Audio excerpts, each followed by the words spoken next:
Masih bersama kami dalam program Iqra, membaca, memahami, dan mengaplikasikan. Ya, terima kasih pada para jamaah yang selalu menyaksikan program ini. Nah, kita lanjut.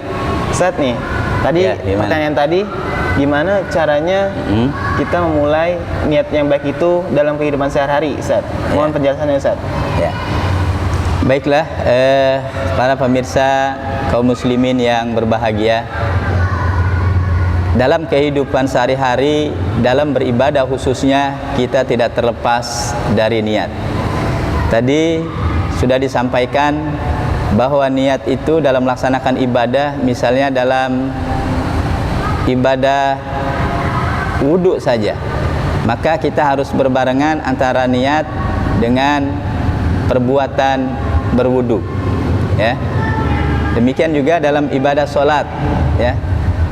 Ada pendapat yang mensunahkan dilafazkan niat itu, misalnya dengan mengucapkan usolli fardhal maghribi thalasa raka'atin mustaqbilal kiblati adaan makmuman lillahi ta'ala. Kemudian dia bertakbiratul ihram dan sambil dia niat kembali di dalam hati. Nah, yang di dalam hati itulah niat yang wajib dilakukan, sementara melafazkannya adalah sunnah. Di dalam ibadah-ibadah yang lainnya, inilah keistimewaan, ya, ajaran Islam memberikan sebuah rahmat kepada umatnya, bahwa setiap perbuatan yang baik, ya, setiap perbuatan yang baik jika kita niatkan, sekalipun perbuatan itu belum kita realisasikan, maka itu sudah mendapatkan nilai pahala dari Allah Subhanahu wa ta'ala. Misalnya, nanti malam kita akan mengikuti pengajian. Kita sudah niat dari sekarang, ya, akan mengikuti pengajian. Tiba-tiba, ya, ada hujan deras yang menyebabkan kita tidak bisa mengikuti pengajian tersebut. Maka ketika kita tidak mengikuti pengajian lantaran ada halangan berupa hujan deras, itu sudah mendapatkan nilai pahala dari Allah Subhanahu wa ta'ala karena kita sudah niat sebelumnya, ya. Tetapi sebaliknya, ya, bagi umat Islam, jika ada seseorang yang berniat tidak baik misalnya, ya, tetapi tidak jadi dilaksanakan, maka itu tidak dikatakan tercatat sebagai perbuatan dosa. Artinya, kalau niat berbuat buruk, ya, itu akan dicatat menjadi satu keburukan jika sudah dilakukan perbuatan itu. Tapi kalau baru niat, tidak dicatat menjadi suatu perbuatan yang buruk. Berbeda dengan perbuatan yang baik tadi, baru niat saja Allah sudah memberikan ganjaran, apalagi sampai direalisasikan niat tersebut menjadi suatu perbuatan yang nyata, maka akan mendapatkan pahala tersendiri dari Allah Subhanahu wa ta'ala.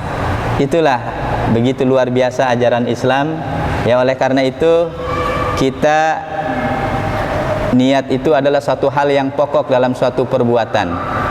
Dan perlu diketahui juga barangkali kaum muslimin yang berbahagia, bahwa niat itu adalah ruhnya perbuatan, amalnya hati, dan niat itu merupakan suatu arah, ya. Jika kita tidak memiliki niat, maka seolah-olah kita tidak memiliki arah. Demikian halnya ketika kita misalnya ibadah, ya, niat sholat maghrib tetapi di waktu zuhur, maka ini tidak sah, ya, karena sholatnya zuhur, niatnya maghrib.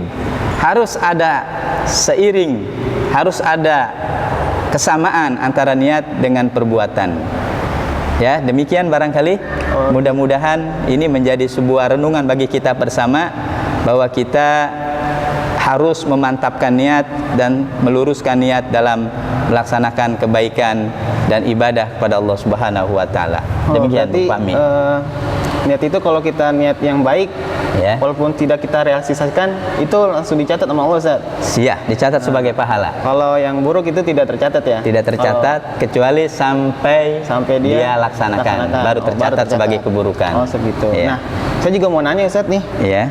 Apakah di balik niat tersebut ada kekuatan hebat? yang mendorong menjadi semangat Ustaz. Ya, insya Allah banyak sekali itu. Oh, banyak sekali Ustaz ya. Ya. Ya, jangan kemana-mana. Tetap di program Iqra, membaca, memahami, dan mengaplikasikan.